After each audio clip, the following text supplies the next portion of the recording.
আজকে মূল বিষয়টাই হচ্ছে যে নৃসিংহদেব অর্থাৎ আমাদের যে নৃসিংহ ভগবান আছে তার যে ব্রত আসছে নৃসিংহ চতুর্দশী সেটা কিভাবে পালন করতে হবে এবং কি কি মানে নিয়ম আছে এবং এই ব্রত মাহাত্ম্য কি কি প্লাস এই ব্রত যত ডিটেলস আছে আজকের ক্লাসে আমাদের সেটা আলোচনা করা হবে।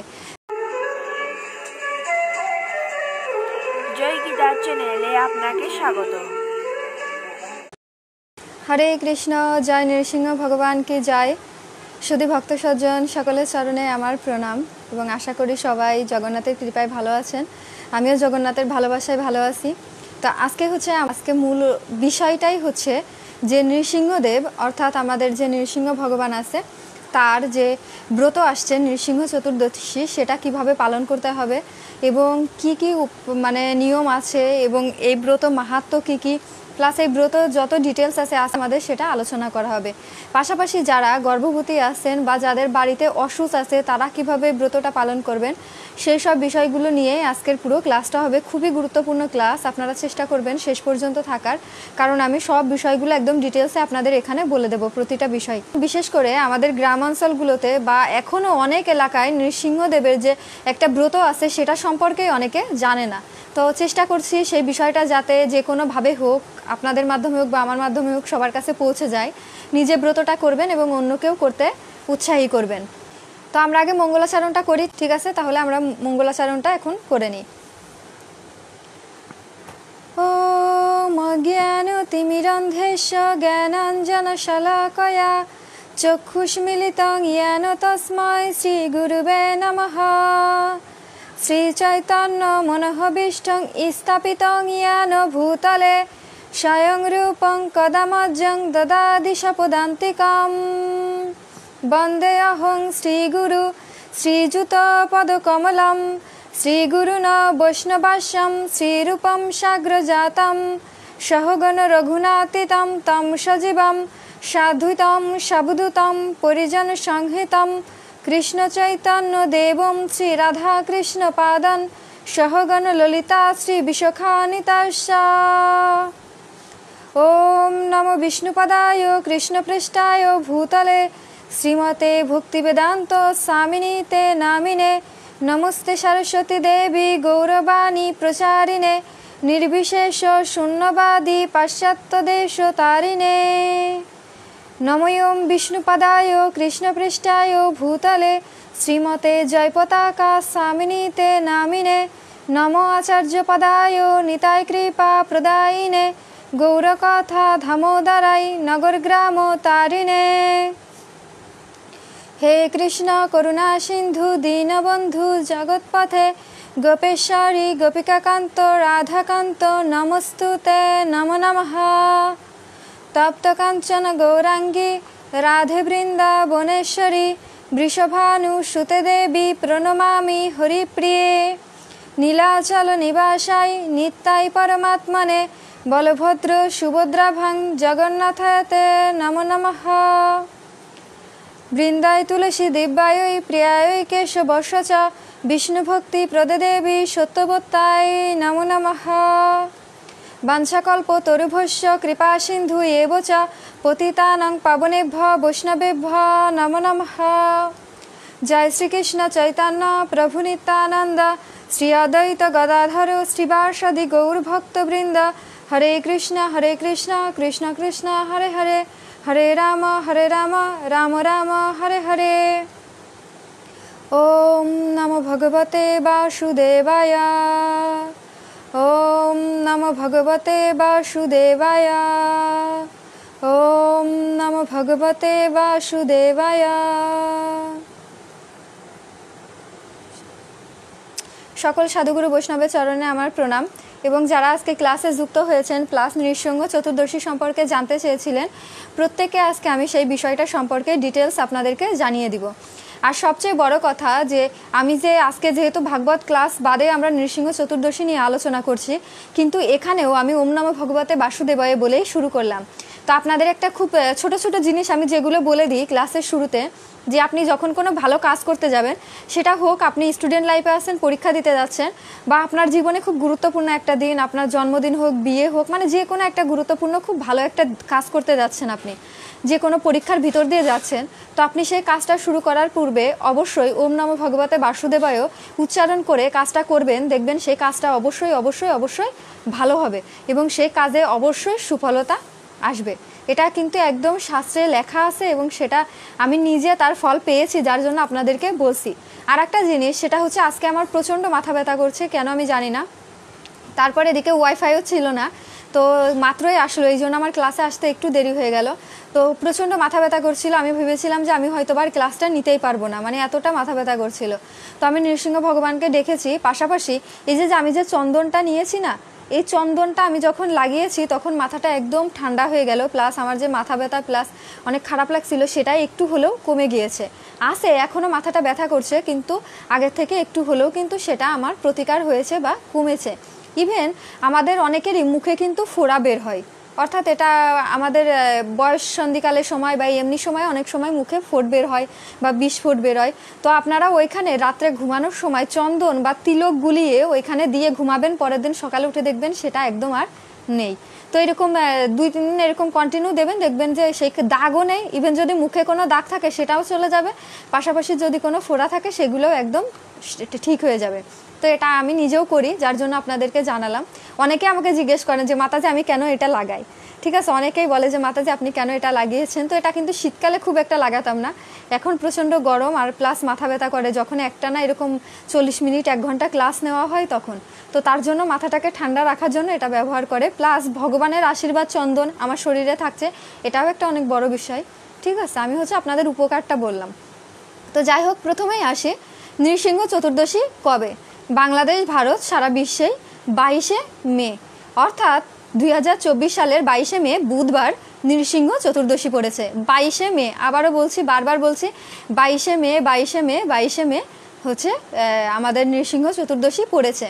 এখন ভগবান নৃসিংহদেব বৈশাখ মাসের শুক্লপক্ষে আবির্ভূত হয়েছিলেন এবং এই চতুর্দশীটা সেই দিনেই পালন করা হয় যেদিন তিনি আবির্ভূত বা আবির্ভাব হয়েছিলেন।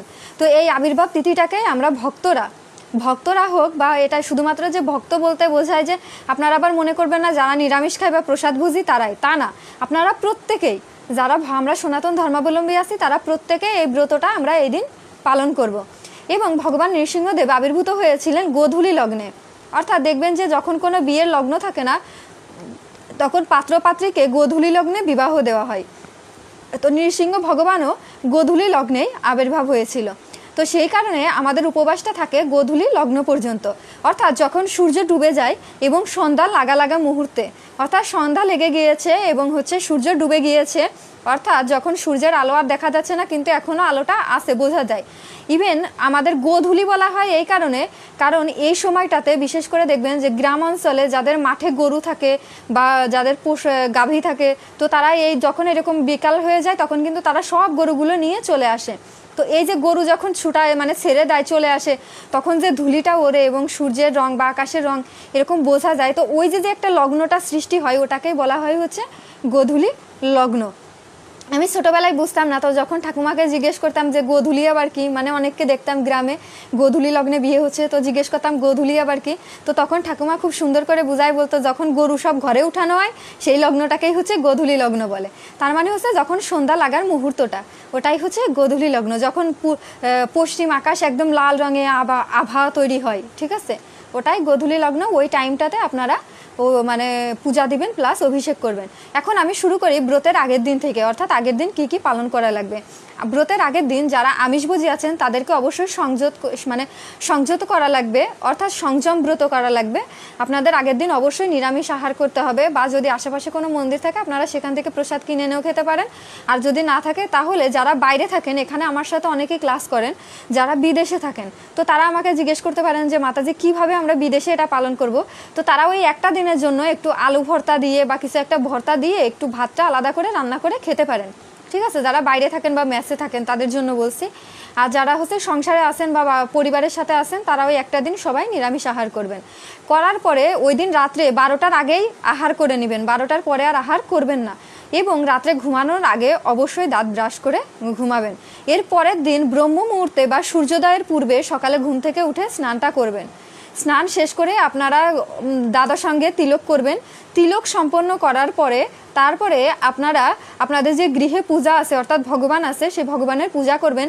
এবং সবার বাড়িতে যদি নৃসিংহদেবের ছবি থাকে, এই যে নৃসিংহদেব, তো নৃসিংহদেবের যদি সবার ছবি থাকে তো সেই চিত্রপটে আপনারা পূজা করবেন। এবং এই দিনে আপনারা চেষ্টা করবেন 108 জোড়া তুলসী পাতা নৃসিংহদেবের চরণে অর্পণ করার জন্য। ফুল ফল যা পারেন এভাবে ভোগ দিয়ে ভগবানকে খুব সুন্দর করে সাজাবেন। তারপরে এবার যদি আপনাদের কারোর কাছে নৃসিংহদেবের চিত্রপট নাই থাকে বা একান্ত আপনি আনতেই পারছেন না, তাহলে আপনি ভগবান শ্রীকৃষ্ণের চরণে দিলেও হবে। নৃসিংহদেবের কথা স্মরণ করে ভগবান শ্রীকৃষ্ণের চরণে দিবেন, সেটাও হবে।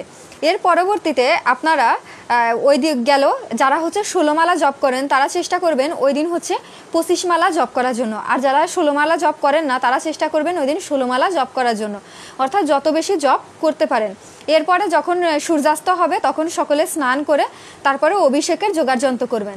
এখন যারা বাড়িতে করবেন তাদের জন্য বলি ঘি, মধু, গঙ্গা জল, বিশুদ্ধ জল, ডাবের জল, ফলের রস, চিনির জল, এরকম সব কিছু দিয়ে আপনারা একটা মিশ্রণ তৈরি করতে পারেন, যেটা দিয়ে ভগবানকে আপনারা অভিষেক করিয়ে ফুল তুলসী অর্পণ করে ভোগ লাগাতে পারেন। এই দিনটা আপনারা এমনভাবে পালন করবেন, এটা একদম একাদশীর মতো। অর্থাৎ একাদশীতে যা যা খাওয়া যায় নৃসিংহ চতুর্দশী আপনারা অভিষেকের পরে তাই খেতে পারবেন। আপনারা এদিন কিন্তু অন্ন গ্রহণ করতে পারবেন না। অনেকে আছে তারা পুরোটাই নির্জলা থাকে, মানে ওই পুরো দিনটাই তারা নির্জলা করে। তো আপনারা যারা নির্জলা করতে পারবেন না তারা চাইলে হচ্ছে জল ফল খেয়েও থাকতে পারেন, ঠিক আছে। আর আমি বিশেষ করে বলি যারা গর্ভবতী মায়েরা আছেন তারা তো সারাদিন একদম নির্জলা উপবাস করা সম্ভব নয় বা নির্জলাভাবে থাকাও সম্ভব নয়। তো তাদের জন্য বলছি যে আপনারা চেষ্টা করবেন ওই দিন ফল খেয়ে বা সাগু রান্না করে খেতে পারেন, বা হচ্ছে আলুর তরকারি রান্না করে খেতে পারেন, বাদাম খেতে পারেন, খেজুর, এইরকম যে যে খাবারগুলো আছে ফল জাতীয় আপনারা ওইগুলো খেতে পারেন। ওই দিন খেয়ে তারপরে উপবাস থাকলেন, কারণ গর্ভাবস্থায় তো না খেয়ে থাকা যায় না, কারণ খুব দ্রুত ক্ষুধা পায় এবং যদি বেশিক্ষণ না খেয়ে থাকে তাহলে বেবিরও সমস্যা হতে পারে। তার জন্য ভগবান আমাদেরকে অনেকগুলো রাস্তা দেখিয়ে দিয়েছে যে তোমরা চাইলে এইভাবেও ব্রতটা পালন করতে পারো। তো যারা এইভাবে মানে থাকতে পারবেন না তারা এইভাবে ব্রতটা পালন করবেন। যারা অসুস্থ আছেন তারা ওষুধও খেতে পারবেন, সমস্যা নেই। আর যারা সুস্থ আছেন স্বাভাবিক আছেন তারা চেষ্টা করবেন এই দিন পুরোটা একদম নির্জলা উপবাস ব্রত পালন করার, ঠিক আছে। তার পরবর্তীতে এরপরে হচ্ছে আমি বলি যে আপনারা অভিষেকের পরে আপনারা চাইলে আঙুর ফল দিয়ে বা বিভিন্ন ফল দিয়ে নৃসিংহদেবকে মালা গেঁথে পরাতে পারেন। পদ্মফুল নৃসিংহদেবের খুব প্রিয়, আপনারা পদ্মফুল দিতে পারেন। অগরু মানে একটা সেন্ট জাতীয় জিনিস যেটা সব ইস্কন মন্দিরে পাবেন, ওইটা নৃসিংহদেবের খুব প্রিয়, ওইটা নৃসিংহদেবকে দিতে পারেন। পাশাপাশি নৃসিংহদেবের এরকমের স্তুতি একটা গ্রন্থ পাওয়া যায় যেটা সব ইস্কন মন্দিরে পাবেন। আর আপনাদের যদি বাসায় অভিষেক করতে সমস্যা হয় তাহলে বাসার আশেপাশে যে কোনো ইস্কন মন্দিরে আপনারা চলে যাবেন, সেখানে বিকাল থেকে একদম লাইন দেওয়া হয়ে যাবে, দেখবেন 5টা থেকে লাইন ধরাই দিছে। তো আপনারা সেখানে গিয়ে লাইনে দাঁড়িয়ে বা আপনারা যে কোনোভাবে সেখানে অভিষেক দর্শন করতে পারেন বা অভিষেক করাতে পারেন। আর যারা বিদেশে আছেন যে সকল ভাইরা বা বোনেরা যারা আপনারা এটা দর্শন করতেও পারছেন না বা করাতেও পারছেন না, তাদেরকে বলবো আপনারা বিভিন্ন সামাজিক যোগাযোগ মাধ্যম যেরকম ফেসবুক থেকে ইউটিউব থেকে দেখবেন যে লাইভে সম্প্রচার করা হচ্ছে। অর্থাৎ এটা মায়াপুর থেকে হতে পারে বা পৃথিবীর যে কোনো জায়গা থেকে দেখবেন যে ওই নৃসিংহ অভিষেকটা হচ্ছে সম্প্রচার করা হচ্ছে। তো তখন আপনারা ওইটা সরাসরি দর্শন করে নেবেন, ঠিক আছে। সরাসরি আপনারা ওই বিষয়টা মানে অভিষেকটা দর্শন করে নেবেন, কারণ ভগবান বলেছেন যে যদি কেউ অভিষেক করাতে না পারে সে যদি দূরে থেকে দর্শনও করে সেটাও হবে। আর একটা টপিকস খুবই ইম্পর্টেন্ট, সেটা হচ্ছে আমাদের মায়েদের একটা সমস্যা হয়। তো আমাদের মেয়েদের যে অসুচি একটা সময় আসে, প্রত্যেক মাসে সমস্যাটা হয়, আমি সরাসরিভাবে বলছি। তো যদি পিরিয়ড কারোর হয় বা সমস্যা হয় তখন মায়েরাও আপনারা এই ব্রত উপবাস করতে পারবেন কিন্তু অভিষেক করাতে পারবেন না। আর মন্দিরে যেতে পারবেন না এই কারণে, কারণ আপনি মন্দিরে গেলে আপনি যাকে ছুঁয়ে দিবেন সে তো অভিষেক অবশ্যই করাবে, তো সেও অপবিত্র হয়ে যেতে পারে।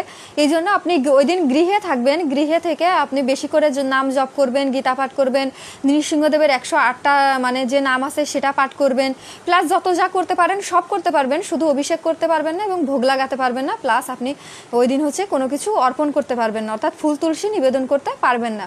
এতটুকুই, তাছাড়া আপনারা ব্রত থাকতে পারবেন। আর যদি কারোর বাড়িতে জন্মাশোষ বা মানে জন্ম হয়েছে কোনো বাচ্চার, মানে জন্মাশোষ বা মৃত্যু অর্থাৎ মৃত্যু অশোষ এই দুইটা থাকে, তারাও এই ব্রত করতে পারবেন, ঠিক আছে। কারণ ভগবানের ব্রত করতে কোনো বাধা নেই। দেবদেবীর উপবাস করতে বাধা আছে এই অসুস্থ অবস্থায়, কিন্তু ভগবানের ব্রত করতে কোনো বাধা নেই। তো আপনারা চাইলেই ভগবানের ব্রত পালন করতে পারবেন, ঠিক আছে। এর পরবর্তীতে আপনারা ওই দিন পুরো একাদশীর মতো ফল জল এইসব আহার করবেন, করে পরের দিন সূর্যোদয়ের পরে পঞ্চ রবি শস্য দ্বারা, অর্থাৎ এই যে ভাত জাল আপনারা যা যা পারেন এইসব বিষয়গুলো দিয়ে, সব কিছু দিয়ে আপনারা ওইটা ভগবানকে ভোগ দিয়ে তারপরে ওই দিনও চেষ্টা করবেন নিরামিষ খাওয়ার জন্য, ঠিক আছে। ওই দিন আপনারা নিরামিষ আহার করবেন। আর যারা বাইরে আছেন যে একান্তই আমার নিরামিষ খেতে পারছি না, বা হচ্ছে আমি ওই সকাল মানে পালন করব, আমার পালন করার কোনো ব্যবস্থা নেই, তো আপনারা ওই দিনও ওই সেই আগের দিনের মতো আলু ভর্তা দিয়ে কোনো কিছু দিয়ে খেতে পারেন, বা চাল জল খেয়ে আপনারা সেই পালনটা করতে পারেন। অভিষেক করার পরে সেই মিশ্রণটা অবশ্যই খেয়ে ফেলতে হবে। আর যদি অবশিষ্ট বেঁচে থাকে তাহলে সেটা হয় জলে ফেলে দিতে হবে, অর্থাৎ নদীতে বা পুকুরে জলে ফেলে দিতে হবে, বা নির্দিষ্ট কোনো গাছের গোড়ায় ফেলতে হবে যেখানে কেউ যায় না, পারায় না, বা কোনো কিছু দ্বারা ওইখানে কোনো নোংরা জায়গা না, এরকম জায়গায় ওই রসটা ফেলতে হবে, ঠিক আছে। চরণামৃত ম্যাক্সিমাম সবাই খেয়েই ফেলে। আর তারপরেও যদি সম্ভব না হয় যে দেখা গেল সবাই খেয়েও কিছুটা বেঁচে থাকে, তাই না, তো সেইটা অবশ্যই নদীতে আপনারা বা কোনো নির্দিষ্ট জায়গায় ফেলবেন যেখানে কোনো প্রকার মানুষ যায় না বা পারায় না, কোনো প্রাণী সেখানে অত্যাচার করে না বা কোনো কিছু করে না, সেরকম একটা জায়গায় ফেলবেন। এখন আমি আসি নৃসিংহ মানে চতুর্দশীতে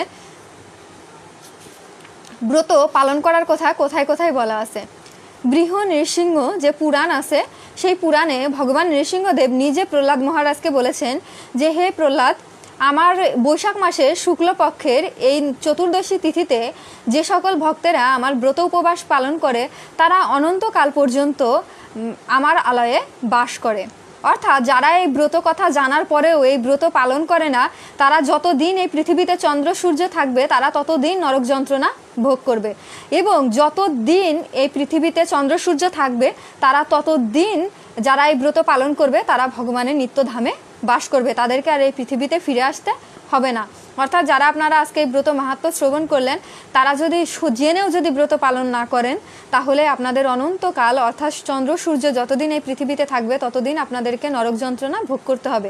এটা আমার কথা নয়, এটা হরিভক্তি বিলাস, বৃহ নৃসিংহ, তারপরে হচ্ছে পদ্মপুরাণ, সবখানে এই বিষয়ে উল্লেখ আছে। তো আমার কথা বিশ্বাস না হলে আপনারা সেখান থেকে দেখে নিতে পারেন, ভাগবতেও উল্লেখ আছে, ঠিক আছে। তো এই যে নৃসিংহ স্তুতি, এই নৃসিংহ স্তুতির ভিতর থেকে আপনারা ওই দিন পাঠ করবেন নৃসিংহ মহামন্ত্র, ঠিক আছে। তারপরে পাঠ করবেন নৃসিংহ স্তোত্র স্তুতি। আমি আপনাদের কয়েকটা বিষয় দেখিয়ে দিচ্ছি। প্রধান বিষয়টা হচ্ছে প্রথমে পাঠ করবেন নৃসিংহ অষ্টাত্তর শতনাম, অর্থাৎ নৃসিংহর 108টা নাম আছে, সেই 108টা নাম সকলে পাঠ করবেন। নৃসিংহদেবের ব্রত হচ্ছে 22শে মে বুধবার। আমি ক্লাসের প্রথমে বলে দিয়েছি, আপনারা হয়তো বা পরে যুক্ত হয়েছেন তাই জানেন না। 22শে মে বুধবার, অর্থাৎ সামনে 22 তারিখে। তো আজকে হচ্ছে কত তারিখ? আজকে মনে হয় 15 তারিখ না 14 তারিখ? 14, আজকে 14 তারিখ, আর মানে 7 দিন আছে, সামনের বুধবারে হচ্ছে নৃসিংহ চতুর্দশী। তো নৃসিংহদেবের অষ্টাত্তর শতনাম আছে, তো অষ্টাত্তর শতনাম আমরা আজকে পাঠ করে দিচ্ছি। আপনারা যারা এই ব্রত পালন করবেন তারা চাইলে ব্রতের দিন আপনারা এই ক্লাসটা দেখে নিতে পারবেন, তাহলে ওই ব্রতটা আপনাদের পালন করা মানে ওই দিন হচ্ছে আপনারা এই নামগুলো শ্রবণ করে নিতে পারবেন। তো আজকে হচ্ছে ছোট বাচ্চাদের আপনারা একাদশীর মতো করে খাইয়ে রাখবেন, অর্থাৎ ছোট বাচ্চাদের জন্য সকালে একদম আলু ভাজি, আলু চিপস, তারপরে বাদামের তরকারি বা সাগু রান্না করে, সবজি রান্না করে তাদেরকে খাইয়ে রাখবেন সারাদিন। ঠিক যেইভাবে একাদশী করে ওইভাবে দুধের সাগুর পায়েস এইসব রান্না করে ওদেরকে খাওয়াবেন, ওরা খেয়ে থাক। কিন্তু বড়রা যারা আছে তারা চেষ্টা করবেন নির্জলা উপবাস করার। তো তুলসী কি 108টা দিলে হবে না? অনেক সময় পাওয়া যায় না, হ্যাঁ হবে, তবে 108 জোড়াই দেওয়ার নিয়ম। তো যদি না পাওয়া যায়, যারা আমরা শহরে থাকি আমাদের তো তুলসী পেতে অনেক সমস্যা হয়, তো যদি না পাওয়া যায় তাহলে 108টা দিলেও হবে, কোনো সমস্যা নেই, ঠিক আছে। তো এখন হচ্ছে আমরা নৃসিংহ দেবের 108টা নাম পাঠ করব। আপনারা এই ভিডিওটা চাইলে সেভ করে রাখতে পারেন বা নিজের মানে আইডিতে শেয়ার করে রাখতে পারেন, তাহলে যেদিন নৃসিংহ চতুর্দশী ওই দিন আপনারা সবাই এটা শ্রবণ করতে পারবেন, ঠিক আছে। ভগবান শ্রী নৃসিংহদেবের অষ্টাত্তর শতনাম। ওম নরসিংহায় নমঃ, ওম মহাসিংহায় নমঃ, ওম দিব্য সিংহায় নমঃ, ওম মহাবলায় নমঃ ওম উগ্র সিংহায় নমঃ ওম মহাদেবায় নমঃ ওম স্তম্ভজায় নমঃ ওম উগ্রলোচনায় নমঃ ওম রুদ্রায় নমঃ ওম সর্বভূতায় নমঃ ওম শ্রীমানায় নমঃ ওম জগনন্দায় নমঃ ওম ত্রিবিক্রমায় নমঃ ওম হরিণায় নমঃ ওম কলাহলায় নমঃ ওম চরিত্রাণায় নমঃ ওম বিজয়ায় নমঃ ওম জয়বর্ধনায় নমঃ ওম পঞ্চনানায় নমঃ ওম পরম ব্রহ্মায় নমঃ ওম অঘরায় নমঃ ওম ঘর বিক্রমায় নমঃ ওম জলোন্মুখায় নমঃ ওম জলমালিনে নমঃ ওম মহাজালায় নমঃ ওম মহাপ্রভায় নমঃ ওম নিতলক্ষায় নমঃ ওম সহস্রক্ষায় নমঃ ওম দুর্নিরক্ষায় নমঃ ওম প্রতাপানায় নমঃ ওম মহাদ্রংষ্টায় নমঃ ওম যুদ্ধপ্রজ্ঞায় নমঃ ওম চন্দ্রকপিনে নমঃ ওম সদাশিবায় নমঃ ওম হিরণ্যকশিপুধ্বংসিনে নমঃ ওম দৈত্যদানভঞ্জনায় নমঃ ওম গুণভদ্রায় নমঃ ওম মহাভদ্রায় নমঃ ওম বলভদ্রায় নমঃ ওম শুভভদ্রকায় নমঃ ওম করলাকায় নমঃ ওম বিকরলাকায় নমঃ ওম বিকর্তায় নমঃ ওম সর্বকর্তৃকায় নমঃ ওম শিশুমারায় নমঃ ওম ত্রিলোকাত্মায় নমঃ ওম ঈশায়ায় নমঃ ওম সর্বেশ্বরায় নমঃ ওম বিভুয়ায় নমঃ ওম ভৈরবডম্বরায় নমঃ ওম দিব্যায় নমঃ ওম অচ্যুতায় নমঃ ওম কবিনে নমঃ ওম মাধবায় নমঃ ওম অদক্ষজায় নমঃ ওম অক্ষরায় নমঃ ওম সর্বায় নমঃ ওম বনমালিনে নমঃ ওম বরপ্রদায় নমঃ ওম বিশ্বম্ভরায় নমঃ ওম অদ্ভুতায় নমঃ ওম ভব্যায় নমঃ ওম শ্রীবিষ্ণবে নমঃ ওম পুরুষোত্তমায় নমঃ ওম অনঘ্রাষ্টায় নমঃ ওম নখষ্টায় নমঃ ওম সূর্যজ্যোতিনে নমঃ ওম সুরেশ্বরায় নমঃ ওম সহস্রবাহুয়ায় নমঃ ওম সর্বজ্ঞায় নমঃ ওম সর্বসিদ্ধিপ্রদাকায় নমঃ ওম বজ্রদংষ্টায় নমঃ ওম বজ্রনখায় নমঃ ওম মহানন্দায় নমঃ ওম পরন্তপায় নমঃ ওম সর্বমন্ত্রৈকরূপায় নমঃ ওম সর্বযন্ত্রবিদরানায় নমঃ ওম সর্বাত্মাত্মকায় নমঃ ওম অব্যক্তায় নমঃ ওম সুব্যক্তায় নমঃ ওম ভক্তবৎসলায় নমঃ ওম বৈশাখ শুক্লোদ্ভূতায় নমঃ ওম শরণাগতায় বৎসলায় নমঃ ওম উদারকীর্তনে নমঃ ওম পুণ্যাত্মায় নমঃ ওম মহাত্মায় নমঃ ওম চণ্ডবিক্রমায় নমঃ ওম বেদত্রায় নমঃ ওম প্রপূজ্যায় নমঃ ওম ভগবানায় নমঃ ওম পরমেশ্বরায় নমঃ ওম শ্রীবৎসয়ং নমঃ ওম জগদ্দীপ্তায় পায়নে নমঃ ওম জগন্মানায় নমঃ ওম জগৎপালায় নমঃ ওম জগন্নাথায় নমঃ ওম মহানখায় নমঃ ওম দ্বিরূপভৃতায় নমঃ ওম পরমাত্মায় নমঃ ওম জ্যোতিষায় নমঃ ওম নির্গুণায় নমঃ ওম নৃকেশীরায় নমঃ ওম পরতত্ত্বায় নমঃ ওম পরমধামায় নমঃ ওম সচ্চিদানন্দ বিগ্রহায় নমঃ ওম ধীরায় নমঃ ওম লক্ষ্মী নরসিংহায় নমঃ ওম প্রহ্লাদ পালকায় নমঃ। জয় নৃসিংহদেব কি জয়, জয় লক্ষ্মী নৃসিংহদেব কি জয়। তো এই 108টা নাম আপনারা এক একটা করে উচ্চারণ করবেন আর এক এক জোড়া করে তুলসী পাতা ভগবানের চরণে অর্পণ করবেন, ঠিক আছে। এই 108টা নাম ওই দিন আপনারা পাঠ করবেন। পাশাপাশি নৃসিংহদেবের কবচ আছে, ঠিক আছে, নৃসিংহদেবের কবচ আছে, নৃসিংহদেবের কবচ পাঠ করবেন, এটা আর এখানে পাঠ করছি না। তারপরে নৃসিংহদেবের স্তুতি আছে, ঠিক আছে, এটা হচ্ছে নৃসিংহদেবের বীজ মন্ত্র বা স্তোত্রম, ঠিক আছে, স্তোত্রম, এটাও পাঠ করবেন। তারপরে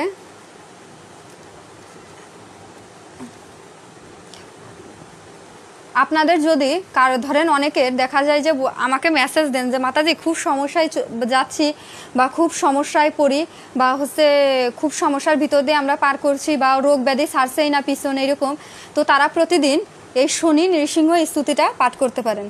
ঠিক আছে, শনিদেব কৃত নৃসিংহ স্তুতি আর ওই 108টা নাম, যাদের রোগ ব্যাধি বা বিভিন্ন সমস্যা যাচ্ছে তারা প্রতিদিন 1 সপ্তাহ পাঠ করে দেখেন, দেখবেন আপনার অনেক পরিবর্তন হবে। 1 সপ্তাহ খালি পাঠ করে দেখেন, দেখেন যে অনেক কিছু পরিবর্তন হয়ে যাবে। এই শনিদেব কৃত নৃসিংহ স্তুতিটা আর ওই 108টা নাম 1 সপ্তাহ শুধু পাঠ করেন, দেখবেন আপনাদের অনেক কিছু পরিবর্তন হয়ে যাবে। ইভেন এই যে যত প্রকারের ব্ল্যাক ম্যাজিক আছে বা যে সকলগুলো করা হয় আমাদের সমাজে, অনেক খারাপ মানুষ আছে যারা আমাদের ক্ষতি চায় বা বিভিন্ন মন্ত্রতন্ত্র করে, সেই সব কিছু এটার দ্বারা কেটে যায় বা কাটিয়ে ফেলা যায় নৃসিংহদেবের বিভিন্ন পূজার দ্বারা। ঠিক আছে, এই ব্রত সবাই পালন করতে পারবেন, কোনো সমস্যা নেই। আর নৃসিংহদেব হচ্ছে আমাদের ভক্তরক্ষক, কারণ আমরা যখন আমরা কোনো বিপদে পড়ি বা কিছুতে পড়ি, আমরা ভক্তরা বিশ্বাস করি যে নৃসিংহদেবী আমাদের রক্ষা করে। আপনারা অনেকে আমাকে প্রশ্ন করেন আমি এই লকেটটা কেন করি বা এই লকেটটা হচ্ছে কিসের। এটা হচ্ছে নৃসিংহদেবেরই লকেট এবং নৃসিংহদেবের বিশেষ মন্ত্রপুত এর ভিতরে কিছু জিনিস দেওয়া আছে যেটা দ্বারাই হচ্ছে আমরা পূজা করি। তুলসী পাতা একাদশী দ্বাদশী তিথিতে তুলসী পাতা তুলতে নেই, অমাবস্যা পূর্ণিমা একাদশী দ্বাদশী তিথিতে। ঠিক আছে, অমাবস্যা পূর্ণিমা এই দিনগুলোতে তুলসী পাতা তুলতে নেই। এই গ্রন্থের নাম হচ্ছে নৃসিংহ স্তুতি, যে কোনো ইস্কন মন্দিরে পেয়ে যাবেন, এটার নাম হচ্ছে নৃসিংহ স্তুতি। ঠিক আছে, তো আপনারা এই 108টা নাম প্রতিদিন পাঠ করেন, দেখবেন আপনাদের জীবনে যত প্রকার সমস্যা আছে বা কোনো দেখবেন যে অনেক সময় অনেক বিপদ, মাঝে কিছুদিন আপনারা দেখেছিলেন যে আমার একটার পর একটা কিছু না হতেই আছে। একবার ডেঙ্গু হলো, একবার পায়ের উপর দিয়ে রিক্সা উঠে গেল, একবার বাথরুমে পড়ে কোমরের হাড় ফ্র্যাকচার হয়ে গেল, মানে একটা না একটা কিছু আমার হচ্ছিলই। তো তারপরে যাই হোক, আমি নৃসিংহদেবের কাছে পূজা দেওয়া প্লাস নৃসিংহদেবের এই নাম পাঠ করা, শনিদেবকৃত নৃসিংহদেবের এই স্তোত্র এগুলো পাঠ করার পরে তারপরে এখন মোটামুটি আমি একটু ভালো আছি। সত্যি কথা বলতে এখন অনেকটাই ভালো আছি, সমস্যা এখন একটু কম আছে। আর একটা জিনিস পাঠ করতে পারেন, সেটা হচ্ছে হনুমান চালিসা। প্রত্যেক মঙ্গলবারে হনুমান চালিসাটা পাঠ করতে পারেন। ঠিক আছে, তো এই দুইটা গ্রন্থ আপনারা আপনাদের ঘরে রাখবেন এবং আমরা যেখানে যাইবেন, আমরা ভারতে গিয়েছি তাও এই দুইটা গ্রন্থ সাথে করে নিয়ে গিয়েছি, এই হনুমান চালিসা এবং এই নৃসিংহ স্তুতি। ঠিক আছে, এই দুইটা গ্রন্থ অবশ্যই সবসময় সাথে করে আমরা নিয়ে যাই এবং দেখি কি কি বার তুলসী পাতা তুলতে নেই। কোনো বারে তুলসী পাতা তোলা যাবে না এরকম নেই, তিথি আছে। সব বারে তুলসী পাতা তোলা যায়, কিন্তু তিথি অনুযায়ী তুলসী পাতা তোলা যায় না। একাদশী দ্বাদশী এবং হচ্ছে অমাবস্যা পূর্ণিমা এই তিথিগুলোতে তুলসী পাতা তোলা যায় না এবং গ্রহণ লাগলে এই তিথিগুলোতে তুলসী পাতা তোলা যায় না। তাছাড়া কোনো বার অনুযায়ী তুলসী পাতা তুলতে মানা নেই, সব বারেই তুলসী পাতা তোলা যায়। আমার মনে ভীষণ ভূতের ভয়। এই নৃসিংহদেবের এই 108টা নাম পাঠ করেন এবং চাইলে আপনার তুলসী মালা গলায় পরে থাকেন, কোনো ভয় কাজ করবে না। ঠিক আছে, আর বালিশের ভিতরে নৃসিংহদেবের চরণে তুলসী পাতা বা নৃসিংহদেবের ফুল আপনি বালিশের ভিতরে রেখে দিতে পারেন, তাহলে আর ভয় কাজ থাকবে না। ঠিক আছে, যারা নির্জলা উপবাস করতে পারবে না তারা কি জল খেয়ে উপবাস থাকতে পারবে? হ্যাঁ পারবে। আমি সব ডিটেলসে বলে দিয়েছি, আপনারা হয়তো বা লাইভে পরে যুক্ত হয়েছেন, আমি পুরো লাইভে একদম সব বলে দিয়েছি যে যারা অসুস্থ, যারা গর্ভবতী, ছোট বাচ্চা যারা আছে তারা একাদশীর মতো খাবার খেয়ে ব্রত করতে পারবে। ঠিক আছে, চঞ্চল রয়, এখানে হাই বলার মতো কোনো কিছু নাই, এটা হচ্ছে একটা ধর্মীয় ক্লাস হচ্ছে, পাশাপাশি আপনিও সনাতন ধর্মাবলম্বী, সুতরাং এখানে বারবার হাই কমেন্ট না করে বারবার হরে কৃষ্ণ বলুন, সেটাও আপনারও মুক্তি হবে, পাশাপাশি আমাদেরও মুক্তি হবে। ঠিক আছে, তো এখানে হাই না লিখে হরে কৃষ্ণ বলার চেষ্টা করুন, হাই হ্যালো বাদ দিন, হরে কৃষ্ণটা বলার চেষ্টা করুন। হরে কৃষ্ণ, নমস্কার, জয় জগন্নাথ, অনেক কিছু আছে সেইগুলো বলার চেষ্টা করুন। ঠিক আছে, তো যাই হোক, আপনাদের আর কারোর কোনো প্রশ্ন আছে নৃসিংহ চতুর্দশী নিয়ে?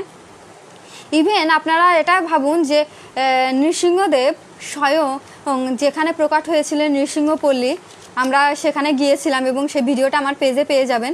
তো ওখানে আমি গিয়েছিলাম, প্লাস পূজা দিয়েছি, অভিষেক করিয়েছি। তো নৃসিংহদেবের যে কত মহিমা এবং কত যে কাহিনী, বিশ্বাস করবেন। আমি আমার সাথে ঘটে যাওয়া একটা গল্প বলি আপনাদের সাথে নৃসিংহদেবের, যেহেতু আজকে মহিমা বর্ণনা করছি তাহলে এই ঘটনাটা বর্ণনা করি।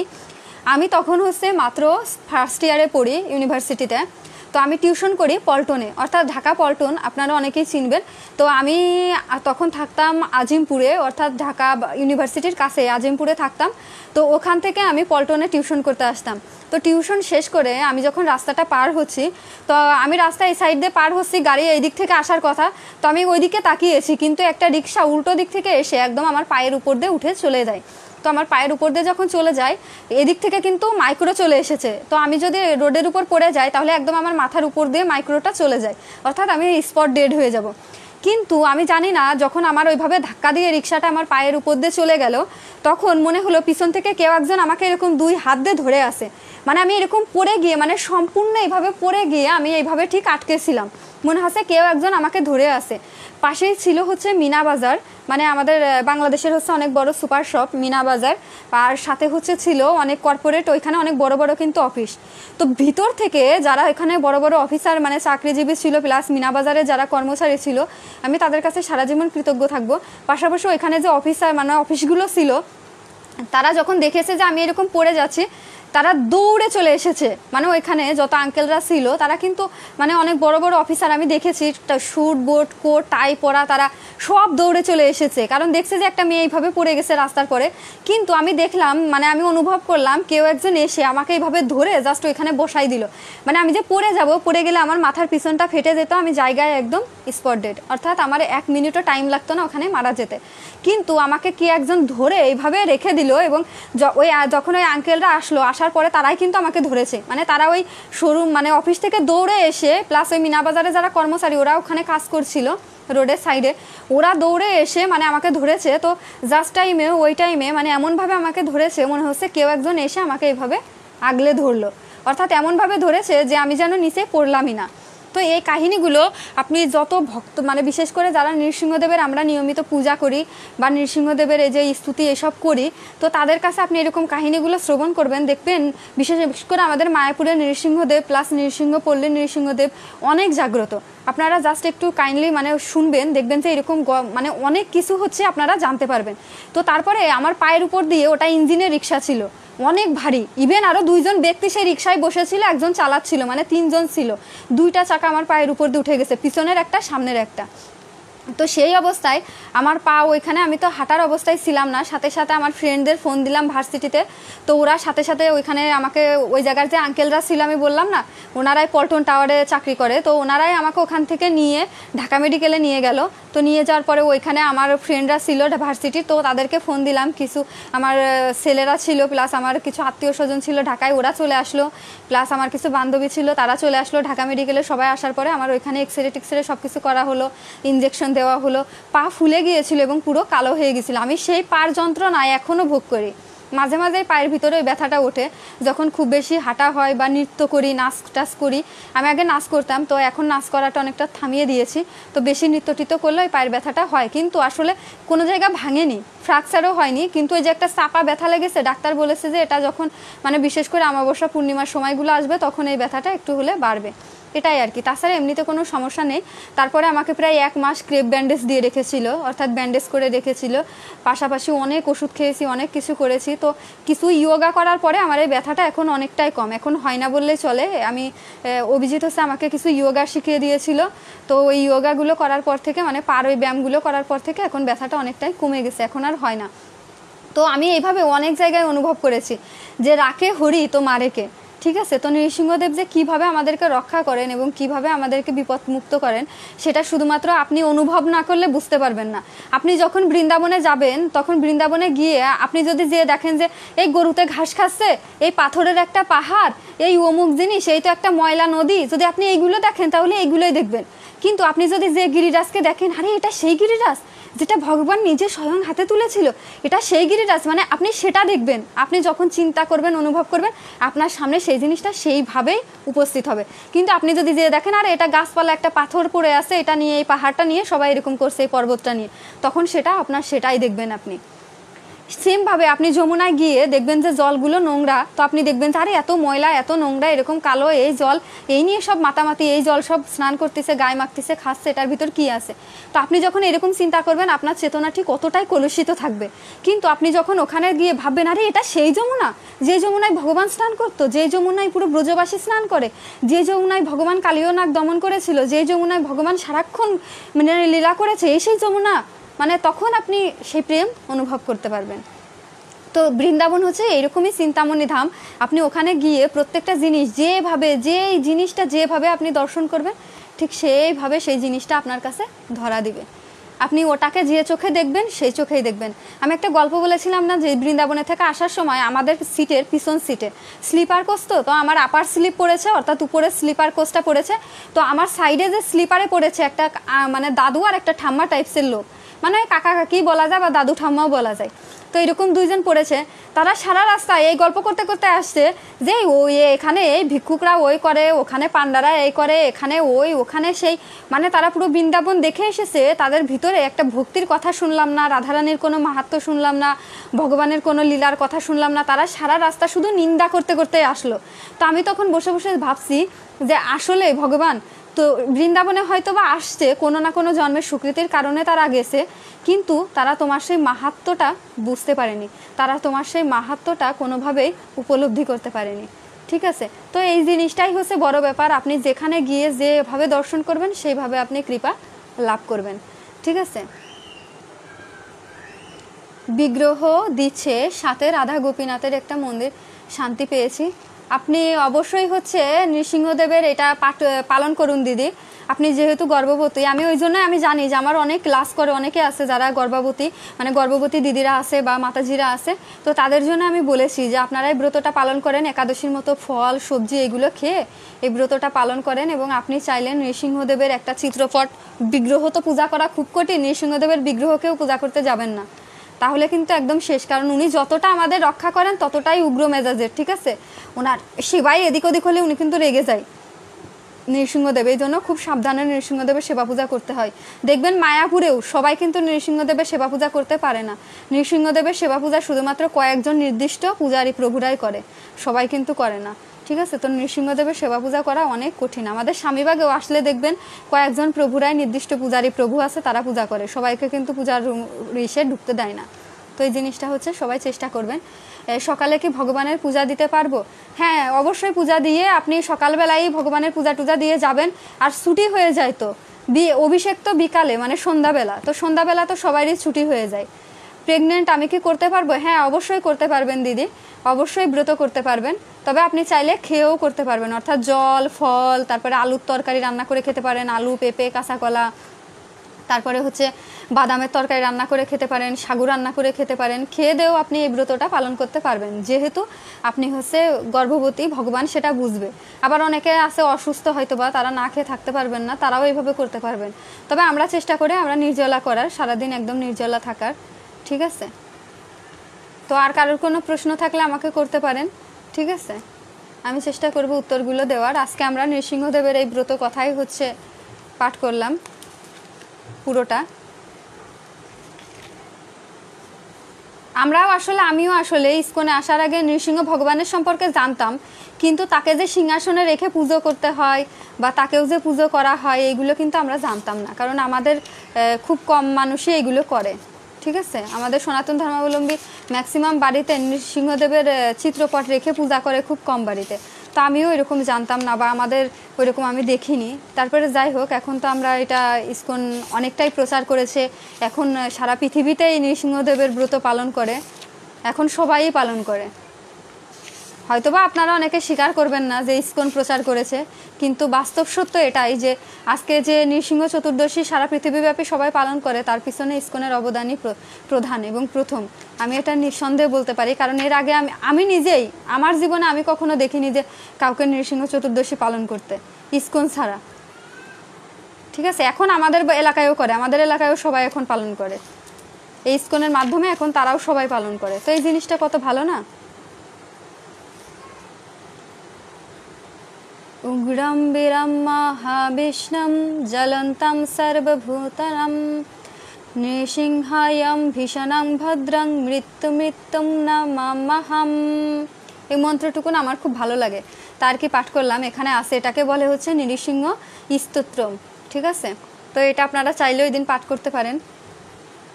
উগ্রম বীরম মহাবিষ্ণুম জ্বলন্তম সর্বতোমুখম নৃসিংহায়ং ভীষণং ভদ্রং মৃত্যুম নমাম্যহম। তো যাই হোক, ভগবানকে অভিষেক করিয়ে মন্দিরে অভিষেক করতে পারবো। হ্যাঁ, আপনারা ঘরে অভিষেক করিয়েও মন্দিরে অভিষেক করাতে পারবেন। আবার যদি চান যে আমি ঘরে করব না, মন্দিরেই করব, তাহলে মন্দিরেই করতে পারেন, কোনো সমস্যা নেই। সব খাই আর কোনো ব্রত পালন করি না, তাহলে আমার কি কোনো পাপ হবে? হ্যাঁ, অবশ্যই হচ্ছে, অবশ্যই পাপ তো অবশ্যই হচ্ছে, তাই না? আমি হয়তো বা পাপপূর্ণ বিচার করার কেউ নয়, কিন্তু আপনি আপাত দৃষ্টিতে ভেবে দেখুন যে আপনার পাপ হচ্ছে কিনা। অবশ্যই আমাদের এই মনুষ্য জীবন দিয়েছে, আপনার বয়সী একজন ভিন্ন ধর্মী, আমি সাধারণ বলি যে আপনারা যারা এই যে এখনো একাদশী করেন না, জপ করেন না, কোনো কিছু করেন না, তারা আপনার পাশাপাশি ধর্মের মানুষগুলোকে দেখেন তো, একটু বাচ্চাগুলো তারা রোজা রাখে, একটু বাচ্চাগুলো তারা রোজা রাখে, তারা মসজিদে যায় নামাজ পড়তে, তারা হচ্ছে ব্রত পালন, তাদের হচ্ছে যে তসবি আছে তসবি করে, অর্থাৎ আমরা যেরকম মালা জপ করি ওদের তসবি আছে, ওরা এগুলো করে। আর ওরা ছোট ছোট বাচ্চারা ওরা নামাজ পড়তে পারে, ওরা ওযু করতে পারে। আর আমরা কয়জন আসমন করতে পারি? আমাদের সনাতন ধর্মাবলম্বী কয়জন আসমন করতে পারেন? কয়জন একাদশী করেন, উপবাস থাকেন? কয়জন মালা জপ করেন? কয়জন গলায় তুলসী মালা পরেন? ওরা দেখেন ছোটবেলা থেকেই মাথায় কাপড় দেয়, অনেকে বোরকা পরে, অনেকে হচ্ছে মাথায় টুপি দেয়। ঠিক আছে, ওরা ওদেরগুলো করতে লজ্জা পায় না, কিন্তু যত সমস্যা আমাদের সনাতন ধর্মাবলম্বীদের ভিতরে, আমাদের সনাতন ধর্মাবলম্বীদেরই হচ্ছে সমস্যা, তাদের সব কিছুতেই সমস্যা, তাদের এখনো বয়স হয়নি, তারাই কিছু করে না। আপনাদের লজ্জা করা উচিত। ঠিক আছে, আমাদের বাংলাদেশের একটা মেয়ে আছে, ওর মা বাবা হিন্দু ও মুসলিম, তো ওর মাকে জিজ্ঞেস করছে, ওর মা এখন হিন্দু কিন্তু মেয়েটা মুসলিম, তো ওর মাকে জিজ্ঞেস করছে, মা তুমি গীতার শ্লোক পারো? তা ওর মা বলছে যে না তো মা, আমি তো পারি না। তো বলছে তোমরা কিরকম হিন্দু?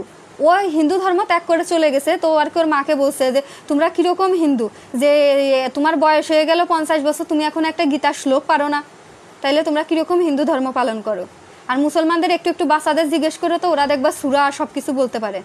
এটা কিন্তু সত্য কথা, এটা তিতা লাগলেও, এটা আপনাদের যদি কথাটা তিতা লাগে তারপরেও এটা সত্য কথা। ঠিক আছে, এটা অনেক সত্য কথা। আপনার থেকে ছোট ছোট আপনার হাঁটুর বয়সে ছেলে মেয়ে ওরা রোজা রাখে, আর আপনি বুড়ো হয়ে গেছেন বয়সে, তারপরেও আপনি একাদশী করতে পারেন না, না খেয়ে থাকতেই পারেন না। একাদশী তো দূরে থাক, আপনি কোনো ব্রত উপবাসী করেন না, তাহলে কি আপনার লজ্জা করা উচিত না? লজ্জা করে আপনার একজন সনাতন ধর্মাবলম্বী হয়ে? লজ্জা করে একটু? আমি কোনো ধর্মের নিন্দা করি না, আমি সব ধর্মের ভালো কি আছে সেটা দেখে বলি। ঠিক আছে, আমি 4টা ধর্মকে শ্রদ্ধা করি এবং 4টা ধর্মে ভালো কি আছে সেটা আমি আপনাদের সামনে তুলে ধরবো। আমাদের ধর্ম ছাড়া আর কোনো ধর্মে মানুষ বলে না যে এখনো ধর্ম করার বয়স হয়নি। খ্রিস্টান, বৌদ্ধ, ইসলাম 3টা ধর্মে খুঁজে দেখেন, ওরা ছোট ছোট বাচ্চারা পর্যন্ত ওরা মসজিদ, প্যাগোডা, গির্জায় যায়। ঠিক আছে, আর আমাদের হিন্দু ধর্মের বাচ্চাদের আপনি জিজ্ঞেস করে দেখবেন, ওদের বাবা মারাই ওদেরকে মন্দিরে নিয়ে যায় না, পাঠায় না। কোনো উপোস থাকতে বললে বলে যে আরে বাবা তোমার হচ্ছে কি শরীর নষ্ট হয়ে যাবে, এত অল্প বয়সে কিসের উপবাস, পড়ালেখা নষ্ট হয়ে যাবে। ঠিক আছে, তো এটা হচ্ছে আমাদের ধর্মের এখন এই যে এত খারাপ অবস্থা, এই কারণে।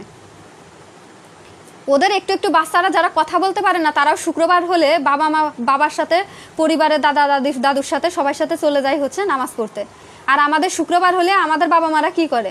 বাড়িতে মাছ মাংস নিয়ে আসে ছেলে মেয়েকে রান্না করে খাওয়ানোর জন্য, কিন্তু মন্দিরে যে নিয়ে যাওয়া দরকার সেই জিনিসটা দেখে না। যে শুক্রবার একটা দিন সরকারি ছুটির দিন, যাদের রবিবার তাদের রবিবার, তো একটা ছুটির দিন নিয়ে যায় বাচ্চাদেরকে মন্দিরে, এটা দেখে না। তারা ওই দিন বাড়িতে হচ্ছে ছেলে মেয়েকে নিয়ে পার্কে যায়, না হলে বাড়িতে খাওয়ার আয়োজন করে। কিন্তু একজন ইসলাম ধর্মের একটা ছোট ছোট বাচ্চাকে দেখবেন, যেই 12টা বাজে মসজিদে যেই হচ্ছে আওয়াজ করে, সেই বাবা মা সবার সাথে মাথায় টুপি পরে চলে যায় হচ্ছে মসজিদে। মায়েরা তো যায় না বাবার সাথে, দাদুর সাথে, চাচার সাথে চলে যায় মসজিদে। তো এইগুলো দেখে আপনাদের লজ্জা করে না যে আমরা কি করি আমাদের ধর্মের জন্য? একটুও কি লজ্জা করে না যারা এগুলো করেন না? আমি হয়তোবা ছোট মুখে বড় বলছি, হয়তোবা আমার অপরাধ হতে পারে আপনাদের চরণে, কারণ আমি অধম, আমি জানি, কিন্তু আজকে না বলে পারলাম না। কারণ এখানে যে যারা আপনারা জিজ্ঞেস করছেন, অনেকে হয় নৃসিংহ ব্রত সম্পর্কে জানেনই না। ঠিক আছে, অনেকে তুলসী মালা ধারণ করতেও আপনাদের লজ্জা লাগে, অনেকে তিলক করতেও লজ্জা লাগে। কিসের লজ্জা? মাকে মা ডাকতে লজ্জা করে আপনাদের? বাবাকে বাবা ডাকতে লজ্জা করে? তাইলে আমি আমার ভগবানকে ভগবানের নাম জপ করব, ভগবানের মালা গলায় দেবো, তিলক করব, জপ করব, এটা লজ্জা কিসের? আমি এই প্রশ্নের উত্তরটাই কারোর কাছে পাই না, যে যদি বাবাকে বাবা ডাকতে লজ্জা না লাগে, মাকে মা ডাকতে লজ্জা না করে, পাড়ার কাকাদের কাকা ডাকতে লজ্জা না করে, পাড়ার কাকিদের কাকি ডাকতে লজ্জা না করে, তা আমি আমাকে যে সৃষ্টি করলো তাকে ডাকতে এত লজ্জা আপনাদের আসে কোথা থেকে? যে খুব লজ্জা হয়ে যায়, খুব লজ্জা পান যে না আমি জব করতে পারবো না, লজ্জা করে মানুষের সামনে, মালা পরতে পারবো না, লজ্জা করে মানুষের সামনে।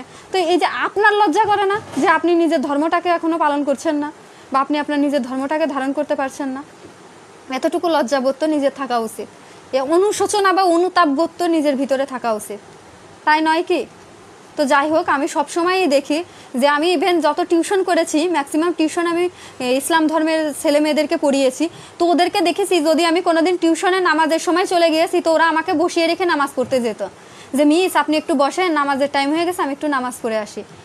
আমি এই ঢাকা শহরে মনে হয় কত স্টুডেন্ট পড়িয়েছি তার কোনো ঠিক নেই, ঠিক আছে? তো আমার এই স্টুডেন্টরা এখন কলেজে পড়ে, কেউ কেউ আছে কলেজও শেষ হয়ে গেছে, ইউনিভার্সিটিতে ভর্তি হয়েছে। বিশ্বাস করবে না, আমি দেখতে ছোট হতে পারি কিন্তু আমার স্টুডেন্টরা আমার চেয়েও বড় বড় মানে দেখতে। তো তারা কেউ কলেজে পড়ে, কেউ ইউনিভার্সিটিতে পড়ে, কেউ 9, 10 এরকম বিভিন্ন ক্লাসে সব পড়তেছে, পড়ালেখা করে। তো তারা আমাকে বসায় রাখতো যে মিস আপনি একটু বসেন, আমি একটু নামাজ পড়ে আসি।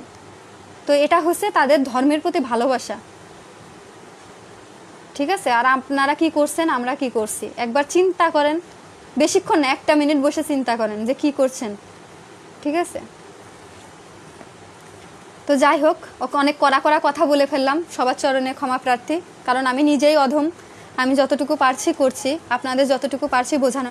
আসলে আমি কড়া কড়া কথা এই কারণেই বললাম যাতে আপনাদের অন্তরে একটু হলেও পরিবর্তন আসে। এখানে যে আপনারা কয়েকশো ব্যক্তি এখানে ক্লাস করছেন, প্রায় 300-400 ব্যক্তি এখানে আজকে ক্লাস করছেন, ভক্ত, ঠিক আছে? আমি আপনাদেরকে ভক্তই বলবো। তো আপনারা ভক্তরা এখানে ক্লাস করছেন, তো সেই 300-400 ভক্তর ভিতর থেকে একজনের যদি অন্তরে পরিবর্তন আসে, আমার কথা শুনে গলায় মালা পরেন, কপালে তিলক করেন বা জপ শুরু করেন, তাতেই আমার অনেক মানে শ্রেষ্ঠ প্রাপ্তি আমি বলতে পারি, ঠিক আছে?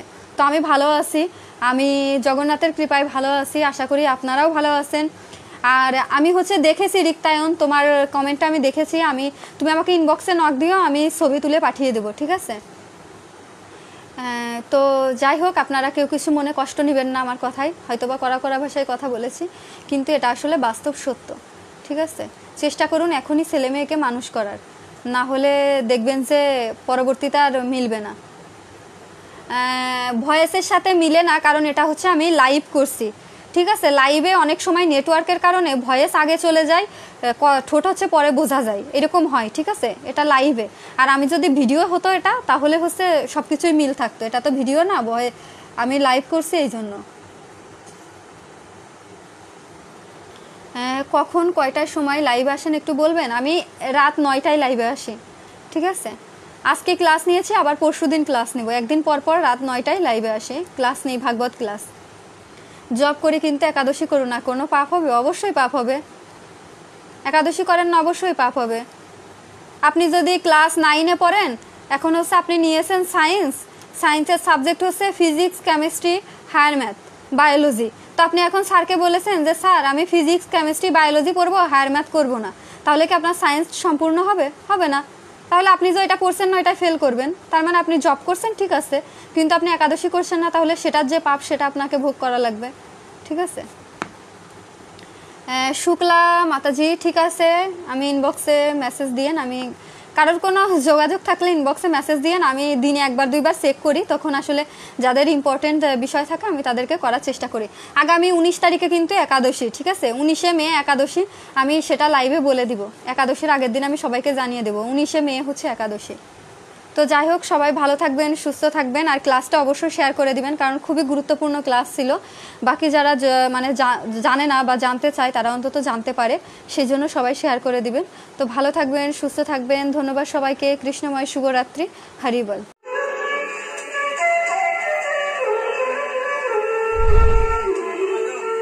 চ্যানেলটি ভালো লাগলে লাইক